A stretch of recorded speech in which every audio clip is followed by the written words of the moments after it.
Right, good morning, everyone. I'm Matt Ewald, Senior Director of Events and Live Journalism for the Texas Tribune. Welcome to those joining us in person here in Austin and those joining us online for our conversation with Texas House Democratic Caucus Chair, State Representative Jean Wu, as part of our 2025 Texas Legislature series here in Austin. Now is also a good time to remind you to silence your cell phones.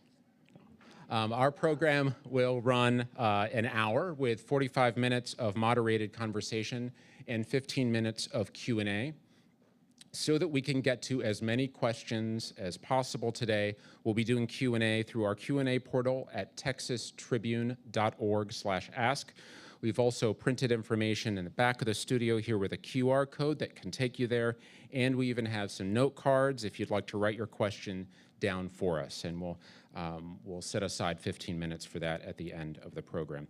We are always grateful for the support of our sponsors. We want to thank Starbucks for providing coffee and pastries for our audience here in Austin and for powering us through session as the official coffee of the Texas Tribune's 2025 Texas Legislature event series. I also want to acknowledge John and Susan from the Starbucks at 15th and San Antonio for helping us out today.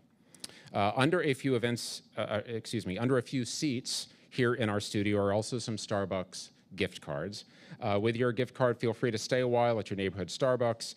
You receive a free refill on hot and iced brewed coffee. It would be hilarious if you all could see what's happening in the studio right now as everyone looks under their chair. You receive a free refill on hot and iced brewed coffee and tea during the same store visit, just as long as people don't start shifting chairs so that they can get more cards. Though corporate sponsors and donors underwrite this event, they play no role in determining the content, speakers, or line of questioning. I also want to mention that this event is eligible for CPE credits, continuing professional education credits for educators through ATPE, the Association of Texas Professional Educators. There's a QR code on screen, and if you're here in the studio and you want more information, please see a Tribune staffer. Thank you to all those around the state who make the journalism of the Tribune, including our events like this, possible by becoming a Texas Tribune member. To learn more and to become a member, visit texastribune.org/support. And a note on some upcoming events. We have a busy week here in Austin tomorrow at Austin Community College's Rio Grande campus. Texas Tribune Editor-in-Chief Matthew Watkins sits down with Austin Mayor Kirk Watson. And on February 4th, Matthew is in conversation with State Senator Charles Perry, the second event on our 2025 Texas Legislature series here in Studio 919. We also have a number of programs around the state that over the next couple months that we'll be announcing. So you can learn more about these events at texastribune.org/events. So now let's get to today's program. State Representative Jean Wu serves the people of District 137 in southwestern Houston in the Texas House, and in December was elected the new chair of the Texas House Democratic Caucus. Prior to being elected in 2012, he served as a prosecutor in the Harris County District Attorney's Office. He's now serving in his 7th term.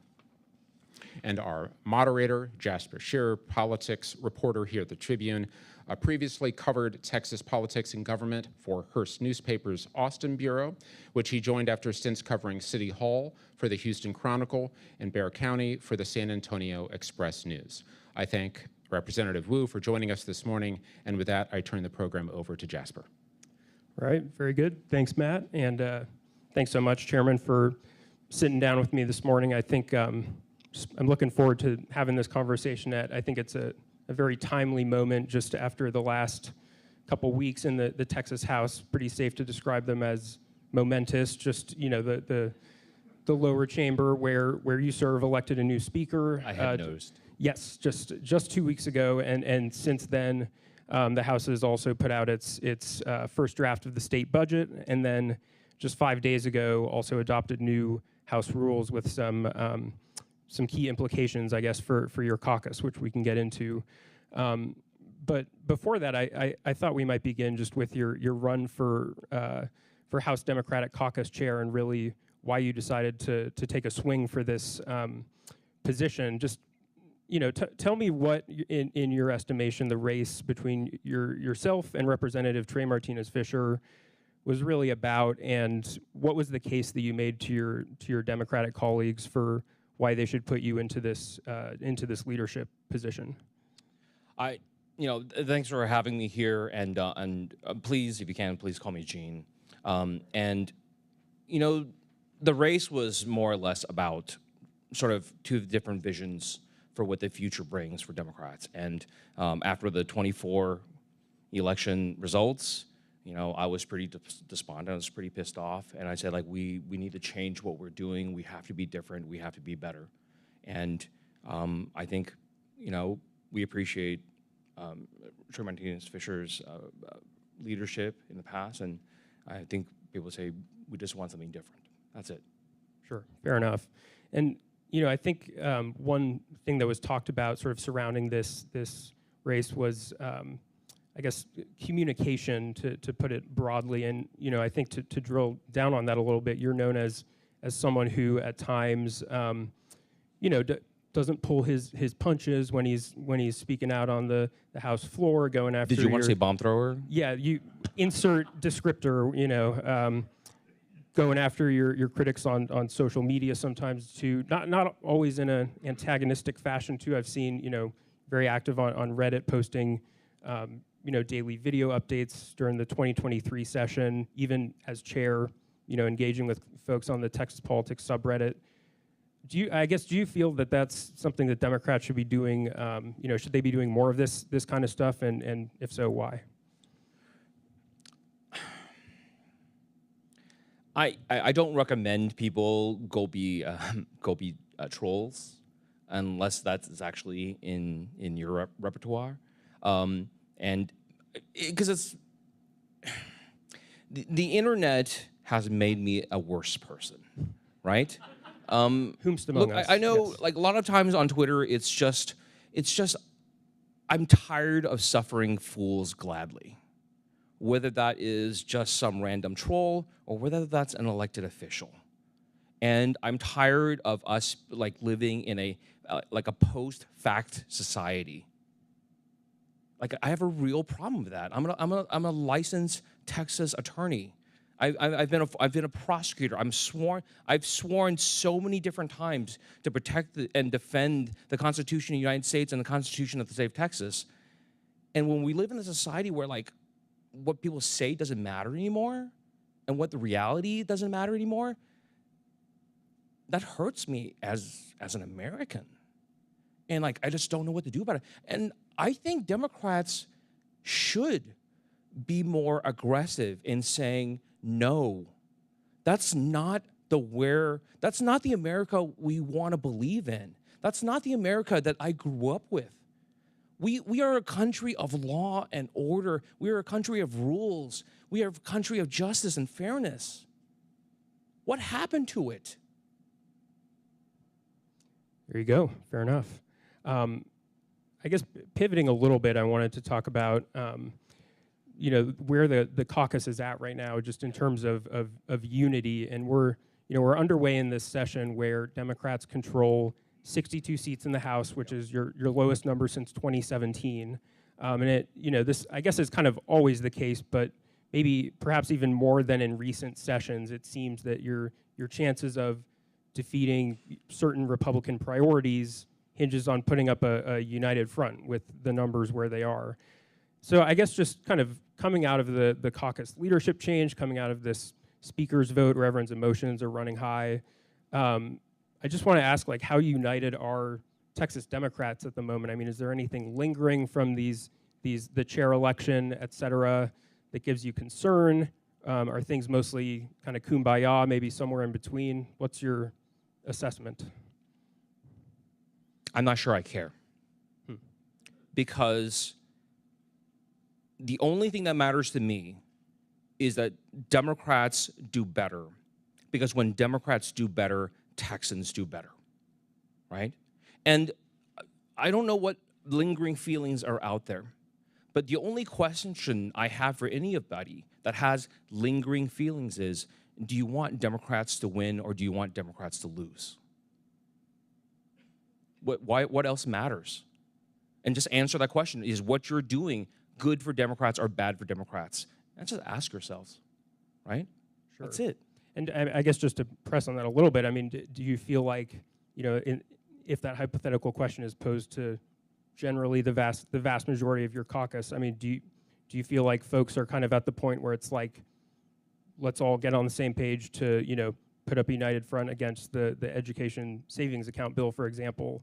You know, even if there are lingering feelings, do you feel like the caucus is? No, absolutely. And that is our strength. I mean, this is, again, we're coming from an election cycle where we were expecting to pick up like 4 or 5 and went to losing 2.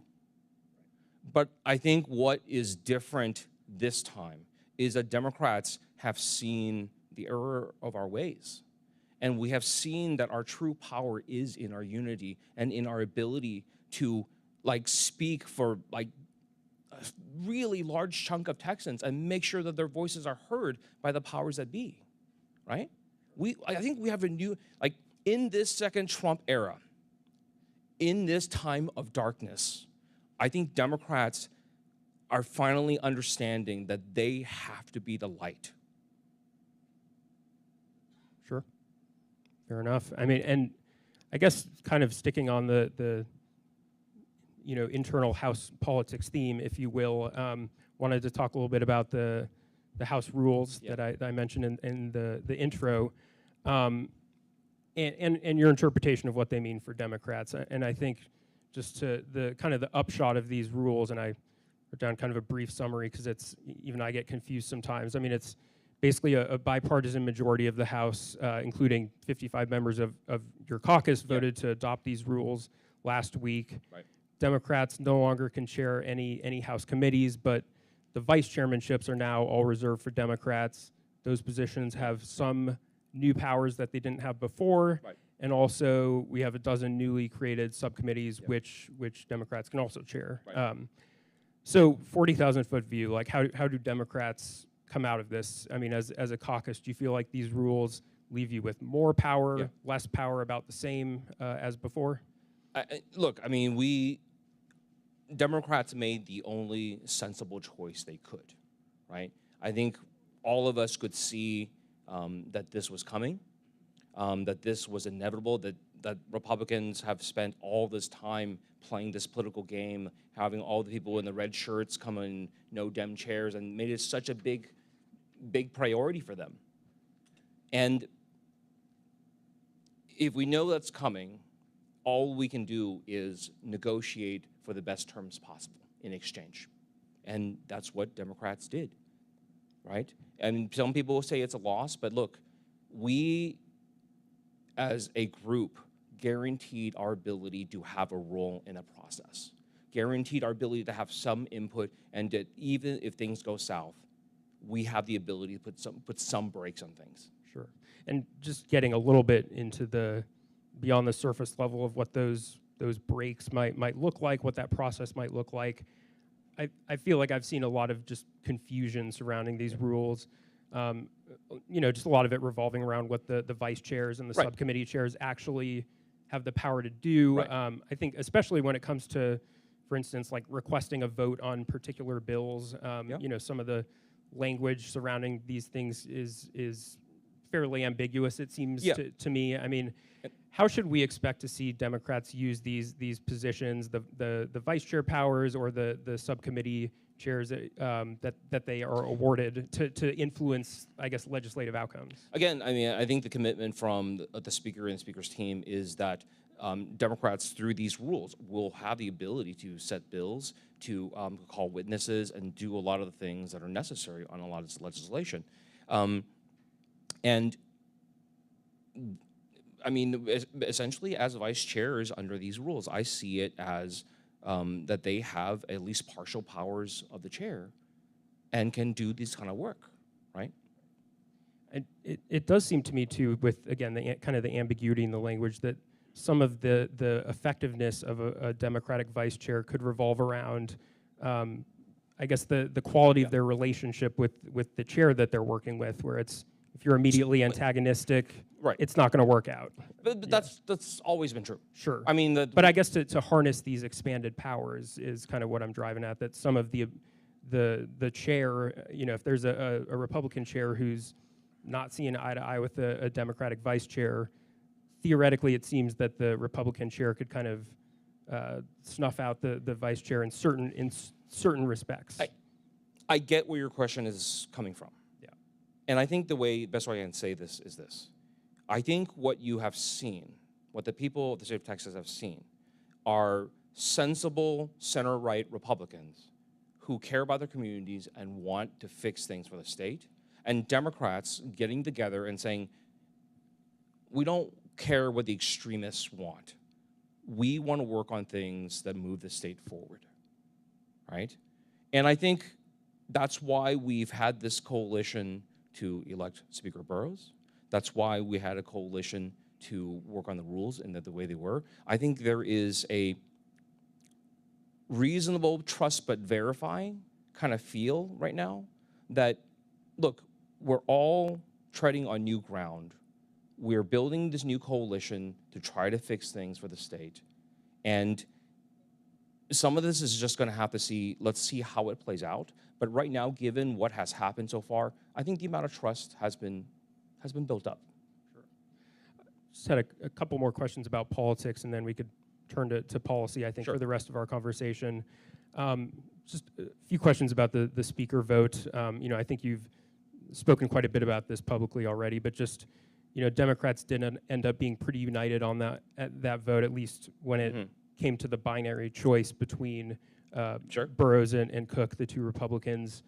I guess just with Burrows, I mean, did you and the caucus overall, was this just purely a lesser of two evils situation, kind of like what you were just talking about with the rules, whereas, you saw sort of the deal that was on the table and it was kind of a no-brainer?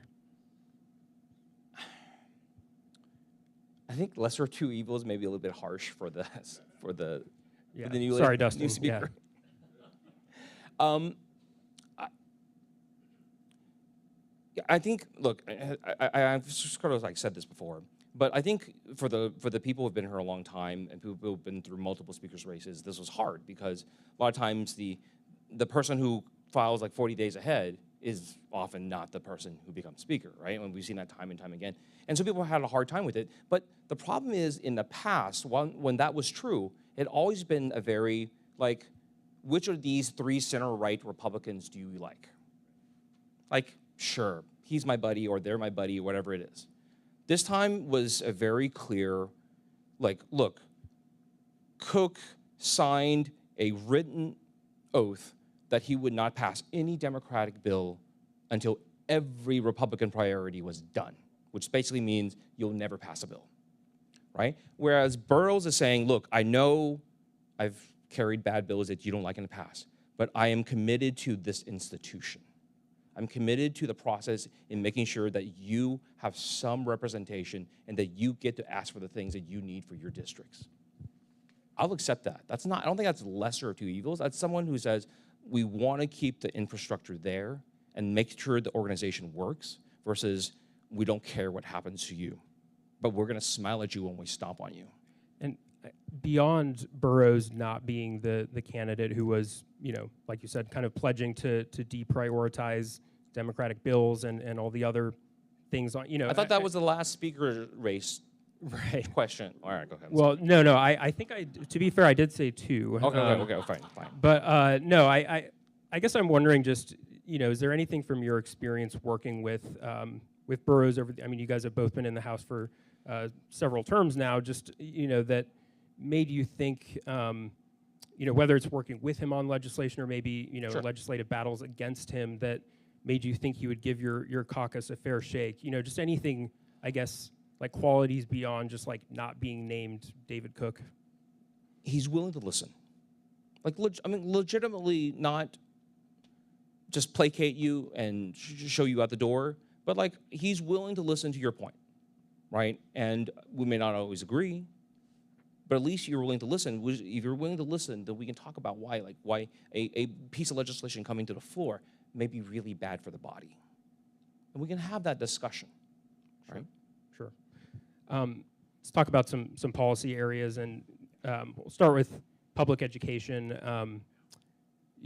So the initial House budget draft that was released last week, in the lower chamber, increases funding for public schools by $3.4 billion, specifically for reflecting growth in student enrollment. Yeah. There's also some other dollars for school safety improvements, retired teachers, but I guess overall north of $4 billion.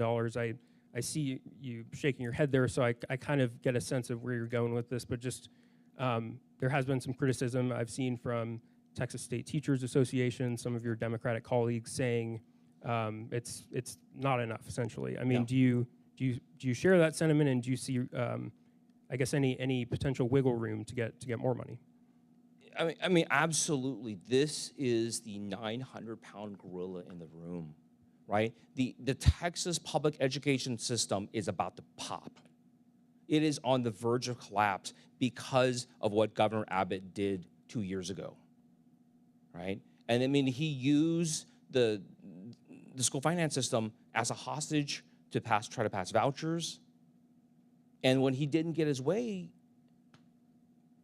the schools all suffered, right? The schools are about to close. Like every district, you have schools that are about to close. You have schools in rural communities that have gone from 5 days to 4 days, maybe down to 3 days soon. And the fact that we're only putting in this much money when the schools are already in such intense crisis, we're losing all our teachers. They're quitting, right?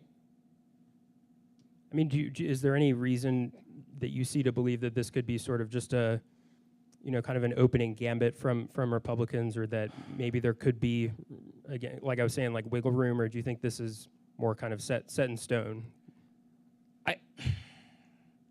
I don't know what's on their minds, but I think, the people of the state need to say something, right? We sat on a surplus that's larger than other countries' GDPs, right? But yet we're the 44th worst funded school system in the nation? That should be a crime. Why are we sitting on so much money, and our students are the future of our state are not being taken care of? If you're a parent, you should be enraged. They're selling out your future. Those are your kids. And people, if this was any other place, people would be in the streets. Well, let's talk about the related topic of both chambers also proposing to set aside $1 billion for education savings accounts, which is the school voucher type policy that's supported by Governor Abbott and other Republicans. Abbott has put his whip count in the House at 79 pro-voucher votes. I'm sure folks have here on the margins. I'm sure there's some various interpretation, but also Speaker Burrows has said essentially he thinks the votes are there. He's not going to stand in the way. And just going back to the Reddit AMA that I saw you do several weeks ago, you essentially characterized it as some version of vouchers is likely to pass, but it's not etched in stone. Is that still your prognosis? No. I don't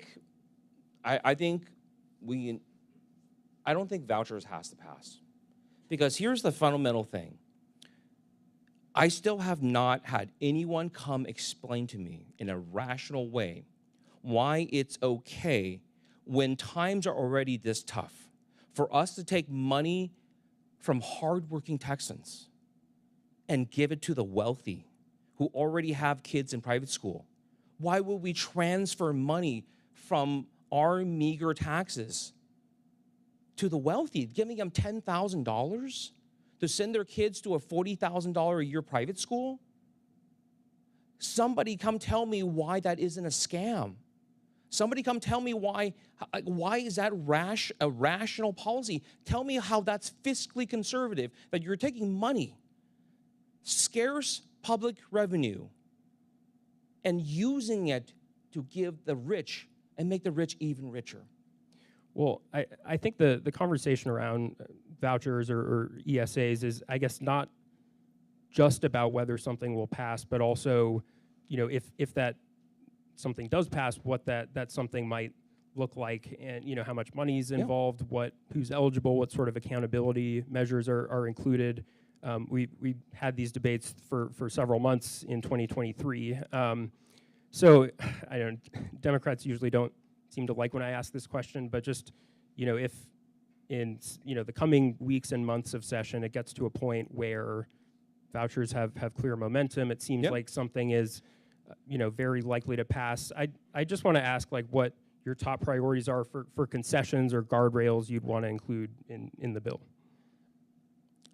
Look, I don't think we need to even, I don't think I even want to go into what are the individual items. Sure. Because again, I don't think this is, it's not going to be Democrats or Republicans that stop this. It's going to be the people of this state. The people of this state who are already every single day struggling to survive. And just look at grocery shelves are empty now. And those people need to be asking, even with restrictions, why would we take our tax dollars and give it to the obscenely wealthy? Why would we do that? Why would we fall for this scam? All right? Explain that first. The people of this state need to be calling in their state representatives, calling in their state senators, and saying, why would you give my money to people who already have plenty? Well, let's, I guess, stick on budget-related items, and actually just talking about the state budget overall. I mean, that is one place I think where Democrats have been able to kind of find some wins under Republican control, at least when the state is taking in so much more money than it's spending. We do happen to have a projected $24 billion surplus to start the next budget cycle. So I guess this is kind of just an open-ended question, but wonder if you can tell me a little bit about your priorities, your caucus's priorities for how you want to see that surplus get used, and I guess including for public ed, but also if there are any other items. No, I mean, public education is the absolute top priority right now. Our school systems are on the verge of collapse around the state, right? And that absolutely has to get funded, but there's a lot of things that we can work on that we need immediate attention. We need to drive down the price of housing. Rent is continuously going up, and it is going unabated. We passed the tax breaks for landlords last time, right? I was one of the only members voting against it. And they said that they told us that the rents would go down after they passed the bill and gave them the tax break. I don't see nobody's rent going down, right? And rent's still going up. Sure. So if the state has a surplus and they're not using it for these things and moving Texans forward and investing in the future, and actually invest in the future that we've had in the past, right? How did we get to this wealth and this power? Because in the past, we put money into public education, we put money into higher education, we had a healthcare system, we had all these things. Let's reinvest in Texans. Sure. You've also served on the House Appropriations Subcommittee that oversees the Health and Human Services part of the budget, which Article 2, just wanted to briefly touch on that because healthcare is the biggest part of the state budget. And I think one thing that stands out in these initial budget proposals, I don't know if you've had a chance to come through all 1,080 pages of them, probably not, but I think it's one thing is the $300 million set aside for the HHSC to essentially make it easier for folks to apply for Medicaid, health insurance, and for food stamps. I mean, is it kind of two-part question, I guess.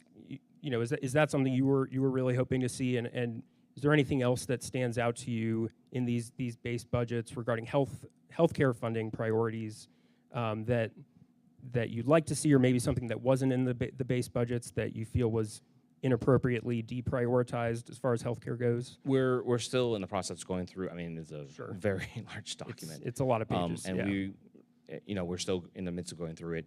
But again,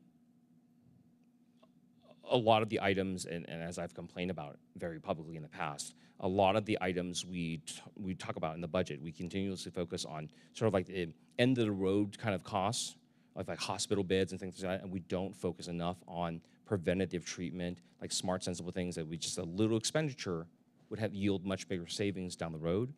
Like, I always complain about those kind of things, and I'm sure I'll have to complain about them again, right? And just sticking on the state budget topic, I will note that the House and Senate are both proposing to spend $6.5 billion on border security over the next 2 years, which is more or less in line with the current budget. You've been opposed, of course, to Operation Lone Star, the Texas Border Initiative, and the money that's being used to pay for it. But I guess I kind of wanted to ask, I'm wondering if you see room for the state to play some sort of role in policing or regulating the border. And I think, to be fair, your answer on this might depend a little bit on who's in the White House, for instance. But the state was spending $800 million a biennium, I believe, before the Biden administration. Right. So, just generally speaking, is your ideal border security budget for Texas like somewhere around $0, or do you see, some sort of I guess limited role where that maybe doesn't go quite as far as Operation Lone Star? So, I mean, that's kind of a complicated question, because yes. You're saying, like, should we continue Operation Lone Star in some way? Tell me what Operation Lone Star has done. Show me the actual results of what they have done with the literally like tens of billions of dollars, right? Other than pay for overtime for state troopers, right? And buy helicopters and speedboats, what have they actually done? And then you say, like, well, should we continue some form? Like, well, why would we continue something that does nothing, right? And what we should do is, instead of that, all that money that we spend down there, if we really wanted to help border communities, we would invest in border communities, not just have people bring National Guard or State Guard in to come in and out, but like, let's actually invest in those communities, build up their hospital systems, build up their schools, build up the water systems, work on all those things for those communities so they can feel safe and secure, right? And then if we have sensible immigration policies that we have asked for from a national level for decades, but nationally, Republicans have blocked those efforts every step of the way because the crisis is what's important. The ability to demagogue on this and use it as a campaign material to drive fear, that's what's more important. They could fix this at any time. They just choose not to. Sure. And now we're seeing the ramifications of it right now as we're doing mass deportations, migrant laborers, migrant farmers aren't going to work. All of a sudden, the exact thing that Democrats and other advocates have said would happen has happened, right? I want to see how we're doing on time. Just a reminder for folks, including those watching online, to submit questions. Online, we're going to be doing a 15-minute Q&A with audience questions at the end. Let's see. So I guess one quick follow-up on the border and immigration. I mean, I think what we're seeing with Texas Republican leaders, Governor Abbott, et cetera, is it's not just that they're looking to maintain kind of the existing border operations, but also they're adopting this kind of collaborative approach to working with the Trump administration's efforts, trying to support the mass deportations and sending, Trump sending federal troops to the border. Yesterday, Governor Abbott ordered the deployment of 400 more National Guard members to go work with Border Patrol agents. So all that backdrop there, I mean, where do Democrats in the State House fit into the picture here? I mean, you were sort of talking a little bit about, I guess, investing in border communities as an area to play in the arena, so to speak. But, without controlling the legislature or the governor's office, just like what are other areas you're looking to play a role legislatively on these aforementioned areas here? I think Democrats are going to have to represent their communities and represent all the communities who are crying out in anguish right now, right? A lot of those communities voted for Trump thinking that it wouldn't be them, but it turns out it included them. Those communities are crying out in anguish right now, and I think it would be dangerous for Republicans, including Governor Abbott, to not hear those cries, right? Those cries aren't coming just from the undocumented. They're coming from Americans. They're coming from Americans who are watching kids being torn from their families, from all these things that we found abhorrent in the past histories. And we're watching it happen in our own country. I'd say ignore that at their own peril. Did want to pivot to a completely different topic, but I guess that has also been in the news lately, which is this recent development of Lieutenant Governor Patrick saying that he thinks the legislature should clarify the language of Texas's near total abortion ban to address the confusion over when doctors can terminate pregnancies and just sort of clarifying what constitutes a life-threatening condition. I guess what if anything are you hearing so far? I know this is extremely early on, so I don't know if you're hearing anything about what those clarifications could look like. And I guess part B, how are you feeling about the chances of getting any sort of changes across the finish line this session? Well, we are just very happy to have our wonderful Donna Howard, chair of the Women's Health Caucus, really be the stalwart and the leader in this area. And I know she's in direct communications with everybody to talk about this. And I think even on this level, like sensible Republicans recognize that this is bad politics, right? This is a bad look. That we're letting women who are having a miscarriage take the risk of death, like, because we want to be harsh in our rules, right? And I think even they see that this is wrong, and this needs to get fixed. So it sounds like maybe a tentative vote of confidence, sort of but mostly just waiting to see how it plays out because it's so early in the session. But again, if this is something that you care about, I can only imagine there are Republican women who would say, like, hey, I'm pro-life or whatever else, but if I was pregnant and I needed to be saved, I want to be saved. Like, there has to be Republican women who believe that too. Like, call your state legislators, call your state senators, tell them, pass this law. Another area where the lieutenant governor has made some news lately is his desire to ban consumable THC in Texas. Aside from the medical uses that are already permitted, he has since clarified. But I guess without going into all the background on this, where do Democrats stand on this issue, and do you sense that there's an appetite from a majority of the House to establish an outright ban on THC? I'm not sure about the entirety of the House, but I know among Democrats, I don't know a single person who does not currently support full legalization of marijuana just as is, because it's way past time, right? Not just past time right now, but way past time that for us to legalize Canada, Mexico, neighboring states. What is it saying in the South? The horse is out of the barn, right? The horse is way, way gone. It's been legal here for 5 years, and for like most people, there's no practical difference. And you're taking something away that people like and have gotten used to.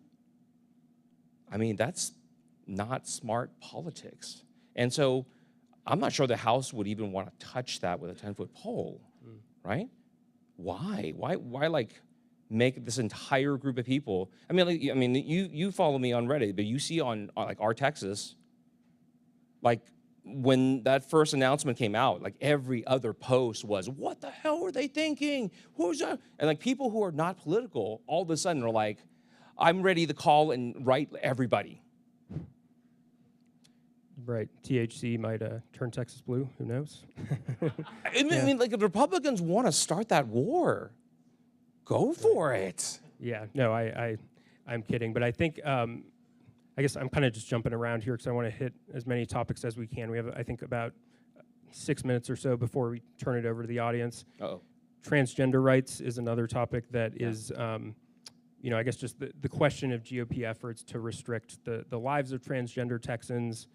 And I think what we've seen so far this session, just the bills that I've seen, it's kind of this, I guess, somewhat new turn towards the rights of transgender adults, in contrast to recent sessions. Some of the proposals, just to make sure I'm checking these all off, like what redux of the 2017 bathroom bill, for instance. I mean, is that sort of the thing you're expecting to see this session? What happened to the Tea Party? What happened to, like, we're libertarians? Like, government should be small enough to drown in a bathtub kind of people? Like, that's who I came in with, right? Came in 13. It was like the second wave of like the Tea Party, right? It was the 19, including currently Burroughs, who voted against Strauss and all this fun stuff. And they're like, less government, less government, less government. And now all of a sudden, like, we're like, wait, we're telling adults who are making a personal medical decision what to do? How does that move Texans forward? What does that have to do with increasing our wages? Like increasing the minimum wage? How does that work on lowering our insurance costs? What does that do for our food prices? How does that help anyone to mess with like adults making their own decisions? And the question I need like Texans of good conscience to ask is, what are Republicans doing? Like, do they not see that people are suffering? Do they not see that people are barely scraping by? Like, I interviewed with a 29-year-old journalist, and I just as kind of a casual like chit chat, I just asked her, "Hey, do you ever dream about buying a house?" She laughed in my face. No, that makes me want to cry. That you have a white-collar professional who went to college and did all these things at 29 after being employed in her profession for almost a decade, can't dream of buying a house? What are we doing? Why are we picking on trans kids when we have all these massive problems to solve? What are Republicans doing? Can somebody tell me? Well, let's talk about another Republican item, and I think this might be our last question before the audience jumps in here. The Republican, I guess, another item on the, beyond the bathroom bill revival, I guess another GOP wish list item that has run into resistance in the House is Republican efforts to restrict bail, the state bail laws, specifically amending the state constitution to give judges more discretion to deny bail outright.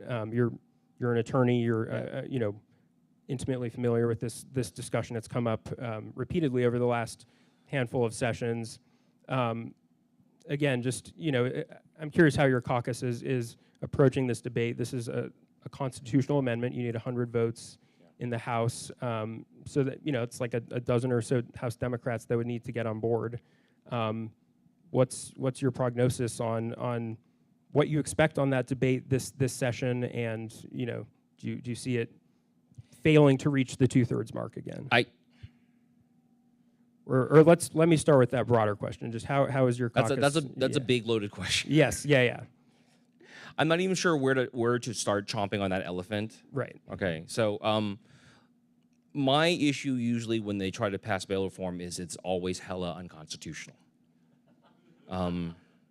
Like we've tried to explain them, like look, it's this little book you can pick up and you can flip it open, you can read what it says, right? And if what you're trying to do conflicts with one of those requirements, it's no bueno. Right? And you're talking about the U.S. Constitution. Yes, U.S. Constitution. Yeah. But the Texas Constitution provides the same protection. In fact, the Texas Constitution provides higher protections than the U.S. Constitution, right? And like I hate being, I don't actually hate being that guy. I actually love being that guy. Like, I'm the guy on the floor who I always get up and say, guys, come on, this is like really, really unconstitutional. I know everyone likes it, but come on. I know you guys know better. And then I'm the only, like, one of two, three people who vote against it, and, you know, nobody cares. Right. You know. Well, sorry, that was a very long. No, that's. I mean, I think it. I'm also kind of struggling with where to bite off the, you know, which part of the elephant to bite off on this question, because it has, like I said, come up so many times. But the easy way to fix what they want is comprehensive bail reform in the state of Texas. Stop doing this half and half, like, let's do bail reform, but let's keep the cash bail system. So what is that, you know, the cliff notes of what that looks like? Look, we've done cash bail, that, like, the idea that bad guys can pay money to buy their way out. And we want to move to a system and say, hey, instead, we should do an assessment of how dangerous you actually are, right? And the people who are not dangerous, who are there for minor offenses, whatever else, send them home. Why make them pay? The people who you don't want released, who are the gangsters and the drug lords and the serial killers, you don't let them buy their way out. You know what happened in Houston because of the cash bail system? A hitman killed someone, got arrested for it, got bonded out immediately, went and committed another hit. Right? Why allow someone that you know is a paid hitman to buy their way out? Fix it. Their reforms don't actually fix anything. If you want to fix this, fix the entire system. Fair enough. Matt, do we want to jump into audience questions? Yeah, and just a reminder, as we enter into our Q&A period, you can submit questions at texastribune.org/ask, but we've received plenty of questions from our in-person and online audience. Alicia from Austin writes, you were a longtime member of the recently abolished JJFI committee.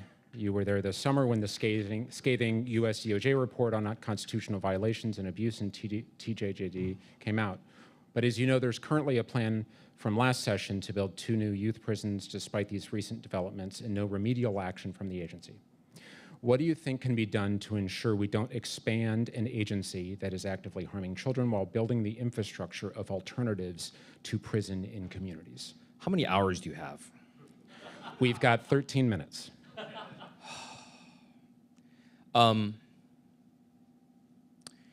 mean, this should really be embarrassing for all Texans, really. When it was TYC, same problems. We legislate, we pass rules, then another review, same results. We pass rules, we fire people, we put new people in, do another assessment, same results. At some point, we have to say, hey, maybe the state shouldn't imprison kids. Maybe you should let, like, the counties hold the kids, because the counties manage to hold 10 times the number of kids and not have this happen all the time, right? And we need to start talking about, like, ending the last 5 TJJD units where this stuff keeps happening again and again and again.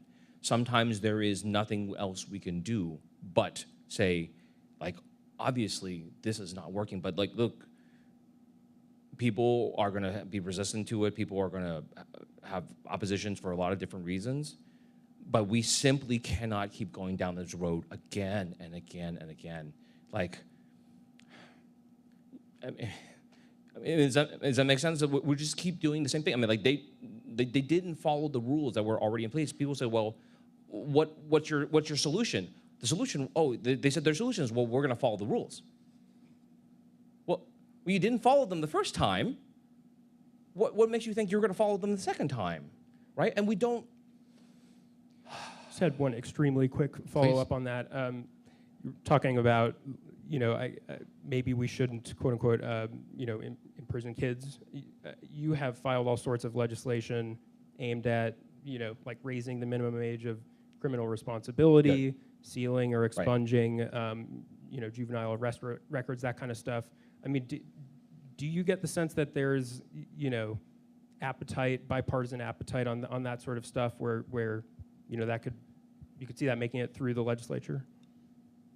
I think so, right? And so like on Raise the Age, which is something we filed for over a decade now, right? And Raise the Age is saying that the juvenile jurisdiction age should be raised from 17 to 18, where it is for the rest of the nation, which gives like the 17 to 18-year-olds a second chance because they would be processed under juvenile law and they would get a chance to have a clean slate, right? There's a process to do that for juvenile cases.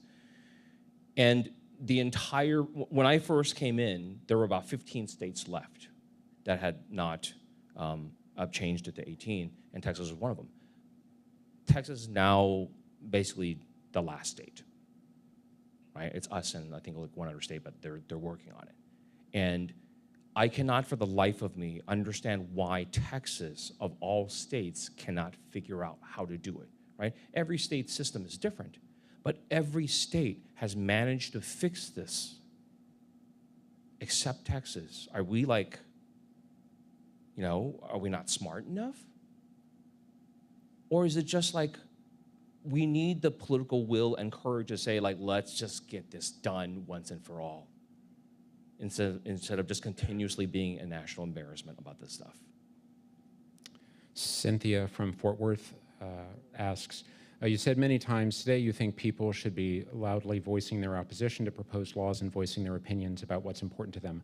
What are the top 1 to 3 things you think any registered voter should do to make their voice heard in Texas? One, register to vote, right?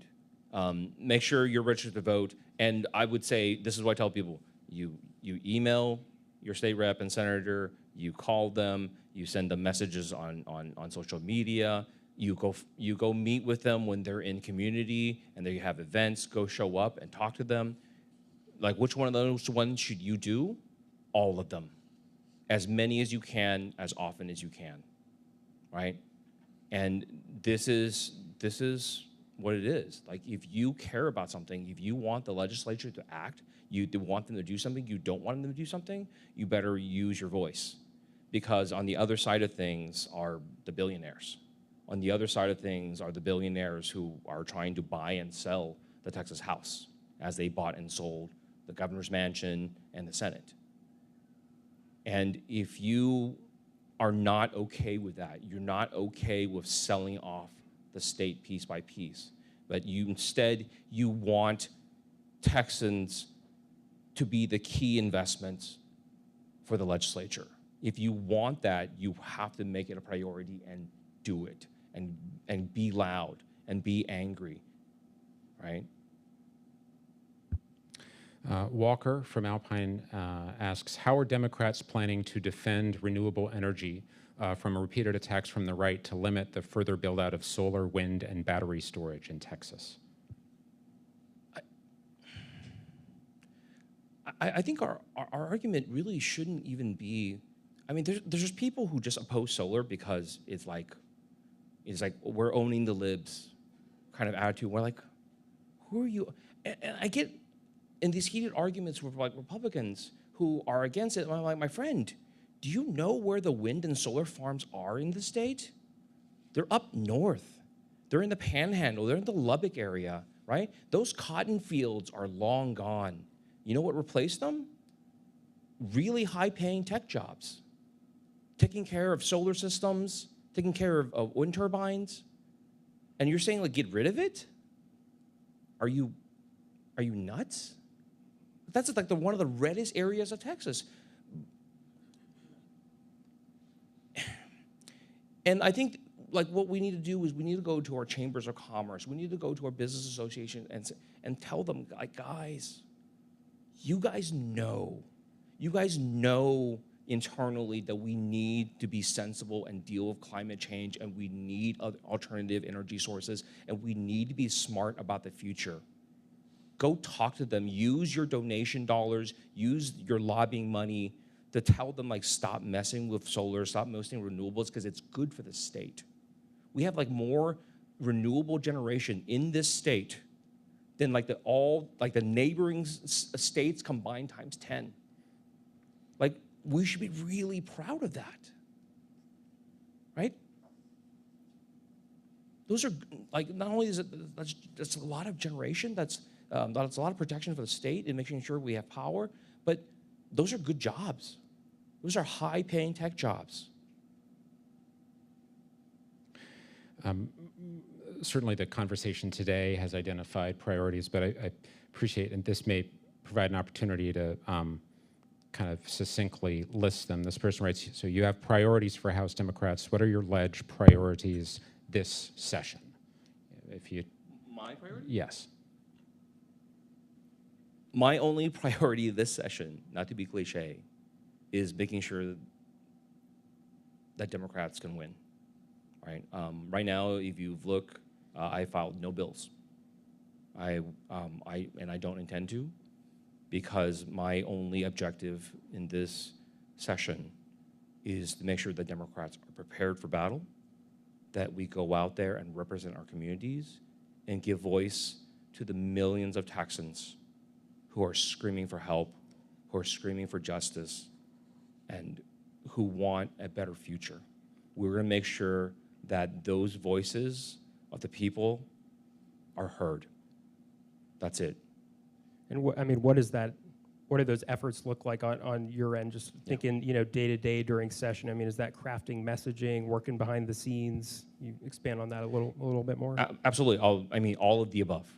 And so, really, I think if you're an observer of what we've done in the past month or so, we've hired much more staff. Many of whom are sitting in the front row. By the way, this is also my Chief of Staff's, Paige Buffkin Dodge's birthday, who's sitting right here. So let's give her a round of applause, please. And she will murder me when we get back. Well, you got it out. Understandably, just used language about going to battle. And you also, I think early in the conversation, joked but about social media and understandably the kind of toxic culture that exists. As you fight for the Democrats' priorities, how do you also model the way we as Texans can work together even when we vehemently disagree?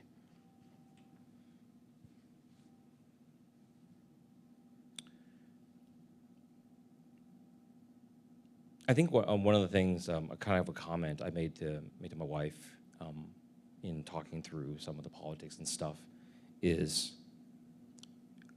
I want a system where good guys don't finish last, right? The people who do the right things, the people who do what's good for everybody, those are the people who are rewarded and taken care of, right? And I think the way we've engaged with people is important. That I think the public and the press, we should be commending the members on either side who are working together and talking about things in a sensible adult manner that we would expect if we were talking to our neighbors. And then we should not reward bad behavior. When people throw tantrums, when people do this and the other, screaming for attention, we should not reward those people, right? We should all, as Texans, congratulate and commend people who break partisan lines to work together and to work for things that all Texans want. And I'll say this, and I mean, I've always meant this, I did say this. Texans owed a debt of gratitude to the 24 Republicans who stood up to Governor Abbott and stood up for their communities and killed vouchers. And the 15 or so Republicans who lost their races because of Governor Abbott, because of the billionaires who are happy to throw in millions and millions of dollars in lies, like those people should be commended as heroes because they did what all that I think all people should expect their elected officials to do, and that is sacrifice their own personal well-being for what is good for the country, what is good for their community.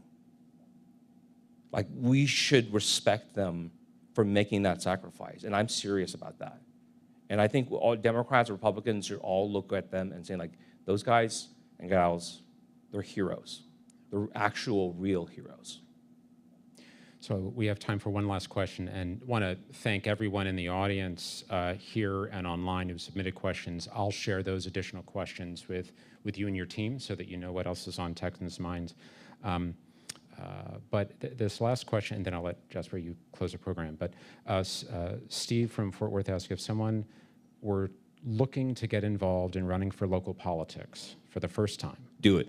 what roles do you think are most important on the ground locally? Anything you can win, right?